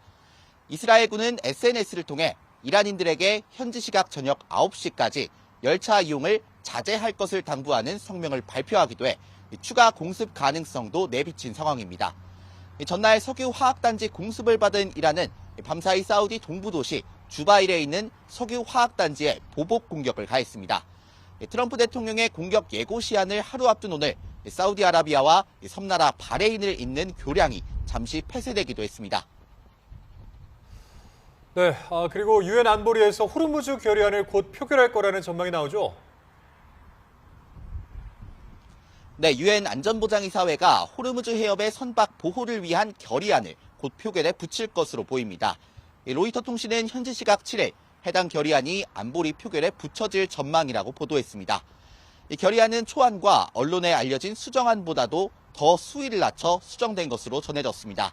애초 바레인이 제출한 결의안에는 호르무즈 해협의 통행을 방해하거나 간섭하려는 시도에 필요한 모든 방어적 수단을 승인하는 내용이 담겼습니다. 그러나 무력 사용을 허가하는 이 같은 문구에 거부권을 지닌 상임이사국 중국과 러시아가 반대 입장을 표명하며 표결이 연기됐습니다. 이 때문에 바레인은 해협을 폐쇄하거나 방해하려는 시도를 억제하기 위한 노력도 지지한다는 표현으로 수위를 낮춰 결의안을 수정했다고 로이터 통신은 전했습니다. 하지만 이란이 러시아 측에 결의안은 상황을 더 복잡하게 만들 뿐이라며 채택을 저지해달라고 요청한 것으로 알려지는 등 안보리 통과 여부는 여전히 불투명한 상황입니다. 네, 이런 상황에서 최근 호르무즈 해협을 통과한 선박은 늘고 있다는 분석이 나왔다고요? 네, 그렇습니다. 미국 CNBC 방송은 시장 분석업체 시트리니 리서치의 리포트를 인용해 최근 며칠 사이 호르무즈 해협의 통항량이 하루 약 15척 수준으로 늘었다고 보도했습니다. 시트리니는 하루 4-5척의 유조선이 선박 자동 식별 장치를 완전히 끈 채 해협을 통과하고 있다고 전했습니다. 이 때문에 실제 선박 이동량은 데이터가 보여주는 것보다 더 많고 최근 며칠 새 가속화되고 있다는 분석입니다. 또 4에서 6주 안에 이 전쟁 이전의 50% 수준까지 운항량이 회복될 가능성이 있다고 전망했습니다. 이 업체는 리포트 작성을 위해 오만의 애널리스트를 파견해 어부와 밀수업자 그리고 지역 관리들을 인터뷰했다고 설명했는데요. 하지만 이를 보도한 CNBC는 애널리스트 한 명의 한 차례 현장 방문과 교차 검증이 어려운 인터뷰 증언에 기반한 것임을 유의해야 한다고 지적하기도 했습니다. 지금까지 오만 무스카트에서 YTN 안동준입니다. 미국이 예고한 최후 통첩 시한이 다가오면서 중동의 긴장감이 정점으로 치닫고 있습니다. 실제 타격이 이루어질 경우 호르무즈 해협은 단순한 전장을 넘어 전 세계 경제를 마비시키는 심리적 빗장이 될 것이라는 우려가 나오고 있습니다. 김잔디 기자입니다. 미국의 이란 본토 타격이 시작되는 순간 호르무즈 해협은 즉시 화약고로 변합니다. 이란 혁명수비대가 보유한 기뢰 6,000발과 자살 드론이 해협 곳곳에 깔리는 이른바 자살적 봉쇄가 현실화됩니다. 이란은 석유 수출길이 막히는 손해를 감수하고서라도 전 세계 에너지 공급망을 마비시키겠다는 전략입니다. 전문가들은 물리적 봉쇄보다 더 무서운 건 시장의 공포라고 지적합니다. 단 한 척의 배라도 기뢰에 접촉되는 순간 전 세계 해운 보험사들은 이 지역의 보험 인수를 즉각 거부하게 됩니다. 해협이 물리적으로 뚫려 있어도 보험 없는 유조선은 움직일 수 없는 기능적 마비 상태에 빠집니다. And then it comes down to decisions of a couple of dozen people in the shipping industry, in the insurance industry rather, as to whether they believe it is safe enough for them to give reasonable rates. 이른바 제3차 오일 쇼크입니다. 국제 유가는 배럴당 $200를 돌파할 전망입니다. 카타르산 LNG 공급 중단으로 아시아와 유럽 전력망의 최후 보루인 LNG 발전소가 멈춰서면서 국가 전체가 블랙아웃 위기에 직면할 수 있습니다. 인플레이션과 경기 침체가 동시에 오는 퍼펙트 스톰입니다. 미국은 에너지 자립을 이유로 방관하고 있지만 글로벌 공급망 붕괴의 파고는 미국 경제마저 위협할 수준이라는 경고가 잇따릅니다. 최후 통첩 시한이 지나고 포성이 울리는 순간 호르무즈는 더 이상 단순한 바닷길이 아닌 전 세계 경제를 인질로 잡은 거대한 덫이 될 전망입니다. YTN 김지한입니다. 이란 전쟁으로 국제유가가 치솟으면서 서울 지역 주유소 평균 휘발유 가격이 마침내 리터당 2,000원을 돌파했습니다. 러시아 우크라이나 전쟁이 한창이던 2022년 7월 이후로 3년 8개월 만인데요. 도저히 운전할 엄두가 안 난다는 반응이 나오고 있습니다. 보도에 정현우 기자입니다. 서울에 있는 알뜰 주유소에 이른 아침부터 차량이 길게 늘어섰습니다. 리터당 휘발유 가격 2,000원대가 코앞이란 얘기에 미리 주의해두는 것이 이득일까 급한 마음에 찾은 운전자가 많습니다. 지금 반 남았는데도 오늘 마지막 채우려고 지금 들어왔고 출퇴근하는 사람 입장에서는 피부로 많이 와닿고요. 이러한 우려 속 서울 지역 주유소 평균 휘발유 가격은 전날보다 10원 이상 뛰며 결국 2,000원을 넘겼습니다. 2,000원대 돌파는 러시아 우크라이나 전쟁이 한창이던 2022년 7월 이후 무려 3년 8개월 만입니다. 서울 지역 평균 경유 가격 역시 전날보다 두 자릿수 넘게 껑충 뛰면서 1,900원 후반대에 진입한 모습입니다. 전국 평균 휘발유 가격도 조만간 2,000원을 찍을 것이란 전망 속 이제 자차 운전을 포기해야 할 것 같다는 반응도 나옵니다. 1,800원까지는 좀 어떻게 차를 타고 다니겠는데 쭉 2,000원 넘으니까 이제 지하철 타고 다녀야 되지 않을까 생각하고 있습니다. 정부 역시 휘발유 가격 상승은 당분간 꾸준할 것으로 전망했습니다. 또 미국, 사우디아라비아 등 17개국에서 들어오는 대체 원유가 이번 달 5천만 배럴, 다음 달엔 6천만 배럴이 확보된 상황이라고 밝혔습니다. 평시 도입량의 60%와 70% 수준으로 나머지 필요한 분량은 비축유 스와프 방식으로 채울 수 있다는 설명입니다. 국내 정유사가 먼저 정부가 가진 비축유를 빌려 사용하고 확보된 원유가 들어오면 갚는 방식입니다. 4월, 5월 대상으로 한 3천만 배럴 이상 신청을 받았고 그 신청 받은 것 중에서 2건은 이제 구체적인 계약이 끝났습니다. 이런 가운데 정부는 정유사가 주유소에 공급하는 석유 제품의 가격 상한선을 정하는 3차 최고 가격을 모레 발표하고 다음 날부터 적용할 예정입니다. 국제유가가 계속 오르는 상황에서 리터당 210원씩 인상한 지난번 2차 지정 때보다 오름폭이 더 커질지 관심이 쏠립니다. YTN 정현우입니다. 이란 전쟁은 국내 여러 분야에 악영향을 주고 있습니다. 호르무즈 해협이 봉쇄되며 수출길은 막혔고 폭등하는 유가 부담에 전세버스는 운행을 멈췄습니다. 보도에 이명준 기자입니다. 우리나라의 대표 수출 기지인 부산항 신항 배후단지에 있는 물류창고입니다. 미국과 중국 등 세계 각국으로 갈 수출 화물이 선적을 앞두고 있지만 중동행 화물은 찾아보기 힘듭니다. 전쟁으로 백길이 막힌 탓인데 일부 기업들은 궁여지책을 찾고 있습니다. 호르무즈 해협 대신 오만의 항구에 화물을 내린 뒤 육로를 이용해 옮기는 실정입니다. 운항이 취소가 된다든지 도착이 급포트로 또 도착을 못하는 상황이 발생하고 있고 또 운임도 기존에 발생하던 가격 대비해서 두세 배씩 또 화주분이 추가 부담을 지는 그런 상황이 되고 있습니다. 대형 주차장에 전세버스 90여 대가 주차돼 있습니다. 회사로 출근하는 직장인들을 수송한 뒤 시동을 끄고 대기하는 겁니다. 그런데 최근 전세버스 업체들은 회사 통근 등을 제외하곤 운행이 어려운 상황입니다. 천정부지로 치솟는 경유값에 버스 대절비도 오르며 학교나 단체 등의 전세버스 이용이 또 끊겼기 때문입니다. 경남의 경우 지난해 3월 기준 전세버스 한 대당 월 유류비는 380만 원 정도였는데 유가 폭등 이후 420만 원이 들고 있습니다. 운행은 하면 할수록 회사에 더 위기가 있고 더 적자가 나기 때문에 전면적으로 지금 가동 중단이 되어 있습니다. 호르무즈 해협 봉쇄의 여파가 우리 수출업계와 운송업계 전반으로 확산하고 있습니다. YTN 이명준입니다. 한국개발연구원 KDI가 우리 경제가 이란 전쟁으로 경기 하방 위험이 확대되는 모습이라고 진단했습니다. KDI는 4월 경제동향 보고서에서 내수가 완만하게 개선되는 가운데 수출도 반도체를 중심으로 높은 증가세를 나타내고 있지만 3월 들어 이란 전쟁에 따른 국제유가 급등과 글로벌 공급망 불안 등으로 경기 하방 위험이 확대되고 있다고 평가했습니다. 또 석유류 가격이 대폭 상승했고 향후 원유와 밀접한 부문을 중심으로 물가 상승세가 확대될 가능성이 있다고 분석했습니다. 게오르기에바 국제통화기금 IMF 총재가 이란 전쟁으로 이제 모든 길은 더 높은 물가와 더 낮은 성장으로 이어지고 있다고 밝혔습니다. 게오르기에바 총재는 로이터 통신과의 인터뷰에서 전쟁이 신속히 끝나고 회복이 빠르게 이뤄져도 세계 경제 성장률 전망치를 상대적으로 소폭 하향 조정하고 인플레이션 전망치를 상향 조정하는 결과로 이어질 것이라고 밝혔습니다. 만일 전쟁이 장기화하면 인플레이션과 경제 성장에 미칠 영향은 더욱 커질 것이라고 덧붙였습니다.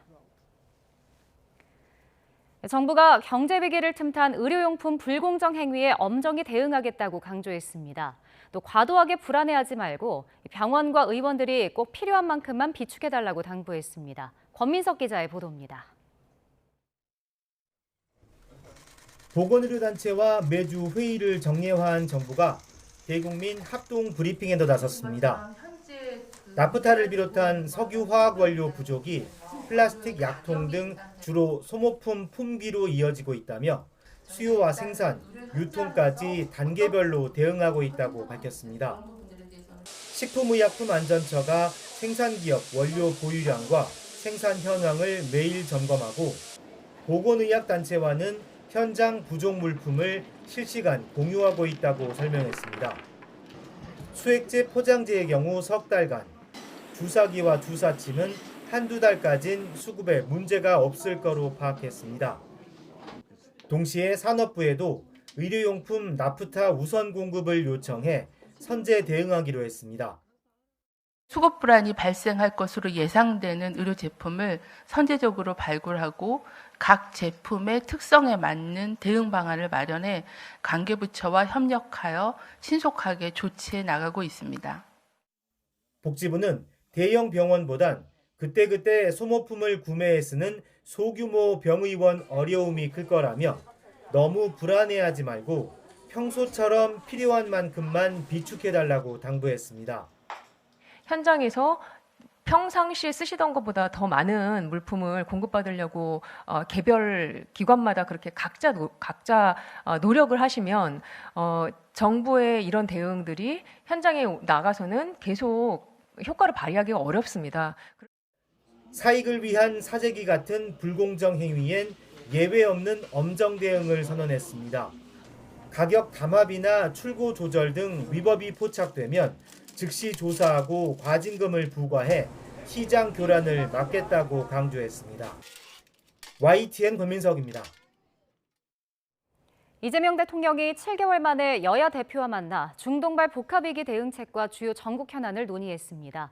의견이 달라도 자주 만나서 얘기를 나누자며 협치를 강조했습니다. 보도에 강진원 기자입니다. 통합을 상징하는 넥타이를 맨 이재명 대통령이 더불어민주당 정청래, 국민의힘 장동혁 대표 등과 청와대에 마련된 오찬장에 들어섭니다. 지난해 9월 이후 7개월 만에 국정 최고 책임자와 여야 지도부가 한자리에 모인 겁니다. 먼저 하는 게 익숙하지 않아요. 그러나 화기애애했던 분위기도 잠시. 지난 2월 오찬 약속 당일 불참을 통보했던 장동혁 대표는 뼈있는 농담으로 대화를 시작했습니다. 이런 자리가 있을 것 같아서 최근에 제가 집 6채 중에서 4채 처분하느라고 고생 좀 했습니다.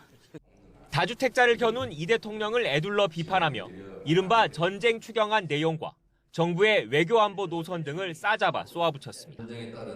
마이크를 넘겨받은 정청래 대표는 대한민국이 정상화의 길로 접어들었다며 정부를 엄호했습니다. 특히 전쟁 앞에는 여야가 따로 있을 수 없다며 위기에 처한 민생 경제를 신속히 안정시키는데 모두 뜻을 모아야 한다고 강조했습니다. 최소한 이번 민생 추경만큼은 하루빨리 여야가 합의해서 국민들의 시름과 고통을 덜어주는 데 일익을 담당하는. 이 대통령은 국회의 추경안 심사 의결권을 존중하면서도 일각의 현찰 나눠주기 지적에 대해선 반박했습니다. 유가급 등의 어려움을 겪는 이들을 돕는 지원금을 이렇게 표현하는 건 과하다고 해명했습니다. 다만 의견이 다르더라도 자주 만나 얘기하는 게 좋다며 야당에 손을 내밀었습니다. 오해는 최소한 많이 줄일 수 있기 때문에 저는 자주 이렇게 만나 뵙고 싶습니다. 제가 빈말로 사진만 찍고 이렇게 선전하려고 그런 건 아니고요. 우여곡절 끝에 7개월 만에 성사된 이 대통령과 여야 대표의 만남이 협치의 물꼬를 트는 계기가 될지 주목됩니다. YTN 강준원입니다. 삼성전자가 반도체의 힘으로 또 한 번 실적 신기록을 갈아치우며 신기원을 열었습니다. 1분기 영업이익이 한국 기업 역사상 처음으로 57조 원을 기록했습니다. 지난해 1년간 벌어들인 영업이익까지 훌쩍 뛰어넘은 수치입니다. 오동건 기자입니다. 삼성전자가 1분기 영업이익 57조 원을 기록하며 분기 기준 역대 최고 실적이자 한국 기업 최초의 기록을 새로 썼습니다. 영업이익은 지난해 같은 기간보다 755% 급증해 지난해 연간 영업이익 43조 원을 넘어섰습니다. 기존 최대 기록이던 직전 분기 20조 원보다 3배 가까이 증가했습니다. 매출도 133조 원으로 68% 넘게 늘었습니다. 사상 처음으로 분기 매출 100조 원, 영업이익 50조 원을 동시에 돌파했습니다. 실적을 이끈 건 단연 반도체입니다. 증권가는 반도체 부문 영업이익만 50조 원을 크게 웃돈 것으로 보고 있습니다. D램에서만 40조 원 안팎의 영업이익을 낸 것으로 분석되는데 AI 수요 급증으로 D램과 낸드 가격이 전분기 대비 약 90% 상승하면서 메모리 반도체가 실적을 견인했습니다. 역대급 실적의 주인공을 꼽으라면 단연 반도체고요. 반도체 중에서도 지금 AI 데이터 센터 그리고 이제 AI 수요와 이제 고부가 가치 HBM의 수요가 맞물렸기 때문이고 1분기 깜짝 실적의 증권가는 삼성전자 연간 영업이익 전망을 300조 원 이상으로 대폭 상향 조정하고 있습니다. KB증권 분석에 따르면 올해 엔비디아의 영업이익은 357조 원, 삼성전자는 327조 원으로 그 격차가 불과 30조 원까지 좁혀질 전망입니다. 미국과 우리나라 회계 방식의 미세한 차이를 고려하더라도 삼성전자가 이 규모 면에서 전 세계 대장주인 엔비디아와 어깨를 나란히 하는 수준까지 올라왔다는 분석입니다. 다만 변수도 있습니다. 중동 전쟁이 장기화되면서 소위 반도체 수요처들이 데이터 센터를 건설하거나 하는 반도체 수요처들이 신규 투자 의지가 꺾이고 신산업 진출 심리가 많이 꺾인 상황하에서 또 스마트폰 등 완제품 사업의 성장세가 반도체 가격 상승에 따른 원가 부담으로 둔화된 점과 TV 등 일부 가전 사업의 부진도 극복해야 할 과제로 남아 있습니다. YTN 오동건입니다. 경제사상 최고치의 실적을 발표한 삼성전자의 코스피 시가총액 비중이 코로나19 이후 6년 만에 최고치로 치솟았습니다. 한국거래소 정보데이터 시스템을 보면 오늘 삼성전자 주가는 19만 6,500원을 기록하면서 시가총액은 1,163조 2,088억 원으로 집계됐습니다. 코스피 시장 전체 상장 시가총액 4,526조 4,649억 원에서 삼성전자가 차지하는 비중은 25.7%로 코로나19 초기였던 지난 2020년 3월 24일 25.86% 이후 6년여 만에 가장 컸습니다. 삼성전자의 실적 발표에도 트럼프 미국 대통령의 최후 통첩 시한 등 이란 전쟁으로 인한 불안에 코스피가 보합권의 거래를 마쳤습니다. 지수는 오늘 1.87% 오른 5,552로 시작해서 한때 하락 전환하다가 0.82% 오른 5,494로 장을 마감했습니다. 삼성전자도 오늘 최대 실적을 공개하며 매수세를 자극했지만 중동 사태 격화로 호재가 희석됐다는 분석이 나왔습니다. 지난달 남양주에서 발생한 스토킹 살인 사건 부실 대응과 관련해서 경찰 내부 감찰 결과가 발표됐습니다. 경찰관 2명은 수사 의뢰됐고 16명은 징계위원회에 넘겨졌습니다. 김다영 기자입니다. 지난달 14일 경기도 남양주에서 스토킹 살인 사건이 발생한 뒤 경찰의 부실 대응 논란이 일었습니다. 이재명 대통령은 엄중 조치를 지시했고 이번 사태에 책임이 있는 관계자들을 감찰한 뒤 엄하게 조치하라고 지시했습니다. 감찰에 나선 경찰청은 경찰 대응 전반에 미흡한 점이 있던 거로 확인됐다며 결과를 발표했습니다. 이에 따라 피해자 보호를 담당했던 경찰관 2명에 대해선 수사를 의뢰하기로 했습니다. 이들은 피해자에게 정기적으로 해야 하는 신변 확인 전화를 하지 않고도 한 것처럼 서너 차례 허위로 기재한 의혹을 받고 있습니다. 경기 구리경찰서장과 경기 북부경찰청 여성청소년 과장을 포함한 16명은 징계위원회에 넘겨졌습니다.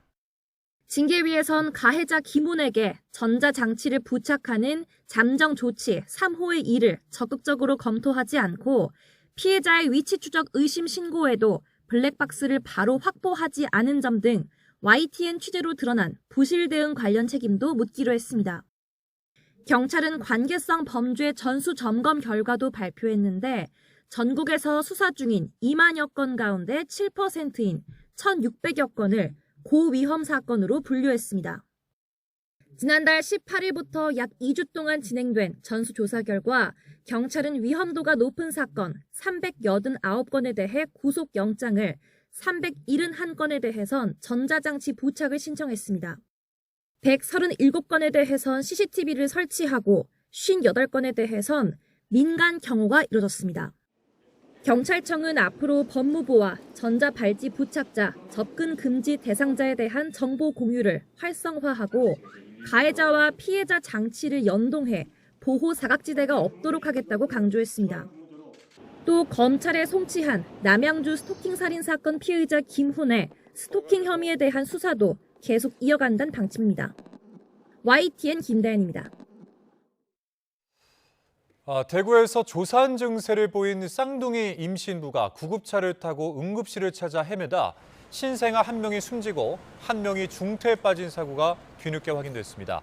지난달 1일 임신 28주 차인 미국 국적 임신부 20대 A씨가 복통과 조산 증세로 119 구급차에 몸을 실었지만 대구 지역 대형 병원 7곳에서 수용을 거부당했습니다. 첫 신고 4시간 만에 분당 서울대병원으로 이송돼 응급 제왕절개 수술을 받았지만 쌍둥이 중 1명은 저산소증으로 숨졌고 또 다른 1명은 뇌 손상을 입었습니다. 경기 화성시의 한 제조업체에서 대표가 이주 노동자에게 에어건을 쏴 상해를 입혔다는 언론 보도와 관련해 경찰이 전담팀을 꾸리고 수사에 착수했습니다. 경찰은 제조업체 대표가 지난 2월 20일 작업 중이던 이주 노동자 A씨에게 에어건을 대고 고압 상태의 공기를 분사해 장기가 손상됐다는 언론 보도와 관련해서 사안이 중대하다고 판단했다고 설명했습니다. 당시 이주 노동자 A씨는 복부가 부풀어 오르며 호흡곤란 증세를 보였고 병원에서 수술을 받은 뒤 현재까지 치료 중인 것으로 전해졌습니다. 이재명 대통령은 이와 관련해서 경찰과 노동청에 철저한 진상조사를 지시했습니다. 이 대통령은 해당 이주 노동자가 체류 자격에 상관없이 치료를 받을 수 있도록 관계기관이 조치를 취할 것을 주문했다고 이규현 청와대 홍보소통수석이 밝혔습니다. 이어서 사회적 약자인 이주 노동자에 대한 폭력과 차별은 절대 용납할 수 없는 중대한 범죄라며 이번 사건을 계기로 외국인 이주 노동자 인권 침해 현황을 점검하라고 당부했다고 이 수석은 전했습니다. 여야가 쌍방울 대북 송금 사건 조작 의혹과 박상용 검사 선서 문제 등을 두고 또다시 충돌했습니다. 민주당이 윗선 규명을 외치며 박 검사 구속을 촉구하자 국민의힘은 별도 청문회로 맞불을 놨습니다. 김철희 기자입니다. 2차 종합특검은 박상용 검사를 즉각 구속 수사하고 박상용 구속을 외치며 하루를 시작한 국조투기 소속 범여권 의원들. 회의장에서도 공세는 계속됐습니다. 박상용 검사와 국민의힘 의원들이 함께 찍힌 사진을 흔들며 검사 대변인 노릇을 하느냐, 작전회의할 거면 나가라고 쏘아붙였습니다. 밖에서 인사하고 보십시오 인사하면서 번호 따고. 국민의힘은 의협심 있는 검사가 입법 독재 권력에 맞서 싸우는 걸 격려했을 뿐이라고 즉각 반박했습니다. 또 국정조사의 목적은 결국 대통령 공소 취소와 죄지우기 아니냐며 민주당이 집단으로 범죄를 저지르고 있다고 맞받았습니다. 공소 취소를 검찰의 팔을 비틀어서 하겠다는 것, 이거는 여러분들이 직권남용 범죄를 저지르고 있다는 말씀을 드립니다. 국민의힘은 항의를 이어가다 1시간 만에 회의장을 떠났는데 여권은 아랑곳하지 않고 관련 녹취록을 추가 공개했습니다. 우리가 입장 변화를 하면 여러 가지들은 이제 다른 것들은 다 그냥 안 하시는 거예요. 제가 한 가지 말씀드릴 수 있는 거는 아마 제가 약속드린 거는 거의 그대로 될 겁니다. 회의장을 떠난 제1야당 곧장 청문회장으로 향했습니다. 단독으로라도 공소 취소와 재판 조작 시도를 규명하겠다며 박상용 검사를 유일한 증인으로 불렀습니다. 이재명 대통령 죄를 없애기 위해 자행하고 있는 일련의 행태가 더 큰 범죄라고 역사는 기록할 것입니다. 박 검사는 법무부의 직무집행 정지를 전혀 통보받지 못했다며 보복성이라고 주장했고 검사로서의 사명을 설명하며 불의에 맞서겠다고 강조했습니다. 15년간 검찰 생활을 했었는데 이런 무도한 공소 취소를 권력에 의한 공소 취소를 막기 위한 것이었습니다. 민주당은 박 검사 띄우기는 윤어게인이자 한동훈 시즌2라고 비판했습니다. 하지만 여권이 검찰을 때릴 때마다 이른바 스타 검사가 탄생했다는 건 곱씹어볼 만한 대목이란 지적도 나옵니다. YTN 김철입니다. 윤석열 전 대통령의 내란 우두머리 혐의 사건 1심 판결문에 등장하는 피고인들의 실명을 공개해달라는 행정소송이 제기됐습니다. 참여연대는 오늘 서울중앙지법을 상대로 내란죄 1심 판결문 공개 거부 처분에 대한 취소를 구하는 행정소송을 제기했다고 밝혔습니다. 단체는 주요 피고인 대다수가 공무원의 직무상 권한을 남용해 내란을 주도하거나 가담한 이들이라며 내란이라는 사건의 중대성과 헌법 수호의 관점에서 이 피고인들의 실명과 직위를 판결문에서 공개할 필요가 있다고 주장했습니다. 더불어민주당 정청래 대표가 전북도지사 경선 후보인 이원택 의원에 대해 윤리감찰단 긴급감찰을 지시했습니다. 민주당은 오늘 언론공지를 통해 정 대표가 이 후보와 관련한 언론 보도가 있어 윤리감찰단에 긴급감찰을 지시했다고 밝혔습니다. 앞서 한 언론은 이 의원이 지난해 11월 전북 정읍 지역 청년 20여 명과의 정책 간담회에 참석한 뒤 식사 비용 일부를 직접 결제하지 않고 제3자가 대납한 정황이 드러났다고 보도했습니다. 국민의힘 장동혁 대표가 개헌안 처리에 협조해달라는 이재명 대통령의 요구에 중임이나 연임을 하지 않겠다는 선언을 먼저 해달라고 요청했습니다. 국민의힘 최보윤 수석대변인은 오늘 청와대 본관에서 열린 여야정 민생경제협의체 회담 비공개 회동에서 장 대표가 이같이 제안했다고 전했습니다. 더불어민주당의 경기지사 후보로 선명한 개혁 노선을 표방한 육선 중진 추미애 의원이 확정됐습니다. 서울시장에 출마한 민주당 정원호 예비후보는 여론조사 홍보물 논란으로 고발을 당했습니다. 보도에 박희재 기자입니다. 더불어민주당 서울시장 본경선 투표 첫날 박주민, 전현희 예비후보가 손을 잡았습니다. 정원호 후보의 공직선거법 위반 의혹은 후보 자격과 정당성을 좌우할 중대한 문제라며 당의 긴급한 조치가 필요하다고 공동 입장문을 낸 겁니다. 정원호 후보 캠프는 앞서 여론조사기관 3곳의 조사를 모아 민주당 지지층 가운데 모름과 무응답을 뺀 지지율을 재환산해 홍보물을 만들었는데 이게 논란이 된 겁니다. 왜곡이라는 경쟁자들 비토를 넘어 형사 고발까지 됐습니다. 칸쿤 출장 의혹을 제기하며 정원호 때리기 선봉에 선 국민의힘 김재섭 의원은 공직선거법 위반 혐의로 경찰에 고발한 뒤 시한부 후보라고 비꼬았습니다. 정 후보가 서울시장이 된다면 서울시정은 또다시 시정 중단과 보궐선거라는 끔찍한 악몽을 다시 마주해야 합니다. 정원호 후보는 민주당 경선 룰에 맞춰 수치를 재환산했고 이는 대선 경선에서도 활용된 적이 있다면서 법적 검토를 마쳤다고 강조했습니다. 오히려 과반 득표에 자신감을 내비쳤습니다. 승리할 수 있어야 하기 때문에 저도 한 번에 이렇게 저를 후보로 결정해 주시라 이렇게 기대하고 있습니다.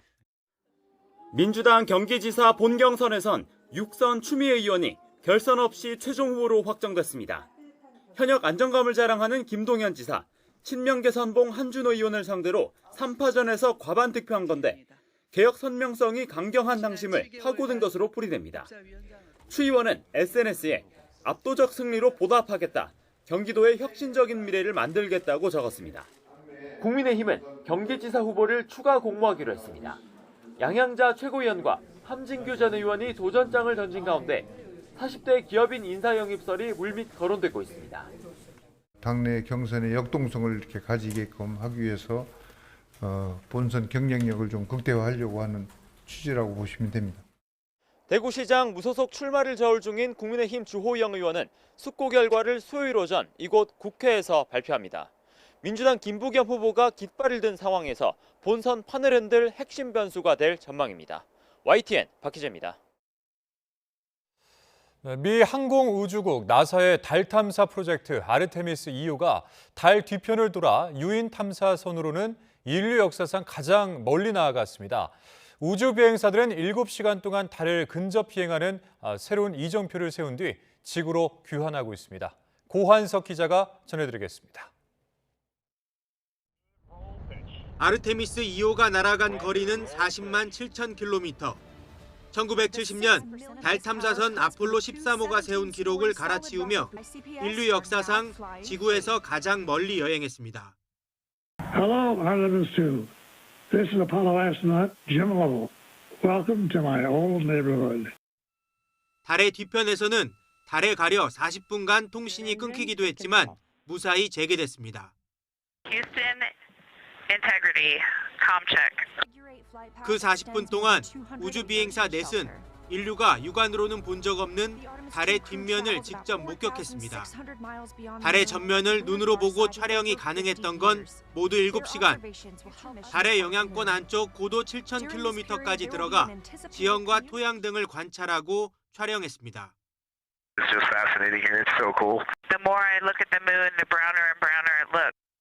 최근 발견된 분화구 하나를 지휘관 와이즈먼의 작고한 아내 이름을 따서 명명해달라는 요청도 나왔습니다. It's a bright spot on the moon. And we would like to call it Carol. 지난 1일 대장정에 올랐던 아르테미스 2호는 우리 시간 오는 11일 새벽 귀환을 목표로 달의 중력을 벗어나 지구로 향하고 있습니다. YTN 고한석입니다.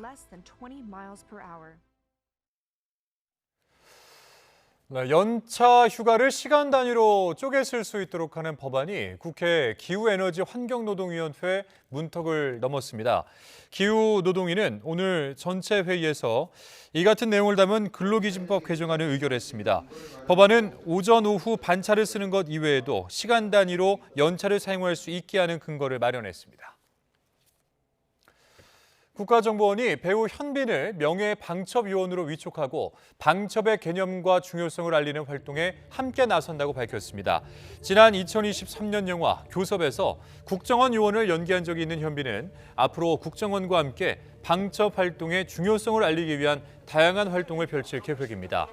국정원 관계자는 최근 외국에 의한 첨단 기술과 방위산업 기밀 유출 등 국가 생존을 위협하는 사건이 빈발하고 있다며 빈틈없는 방첩 활동을 통해 국민 기대에 부응해 나갈 것이라고 말했습니다.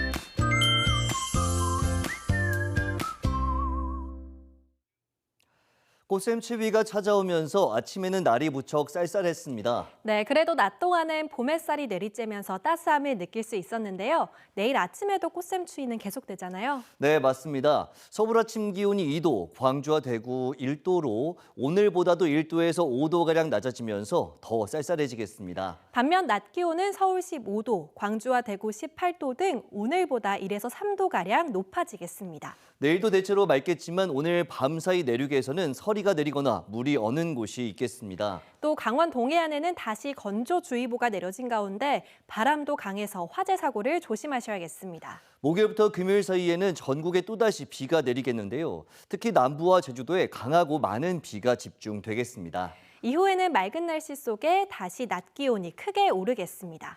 요즘 일교차뿐 아니라 한 주간의 기온 변화도 크게 나타나고 있습니다. 여기에 꽃가루와 미세먼지까지 더해지면서 비염 증상이 심해지기 쉬운데요. 비염 증상을 완화하려면 기상 직후 약 30분 정도 마스크를 착용해서 코 속 온도와 습도를 유지하는 게 좋습니다. 그리고 저녁 시간대에 코 세척을 하고 충분히 잠을 자는 것도 도움이 되고요. 코 속에 딱지를 뗄 경우 염증이 심해질 수 있기 때문에 식염수를 이용해서 자연스럽게 제거하는 게 좋겠습니다.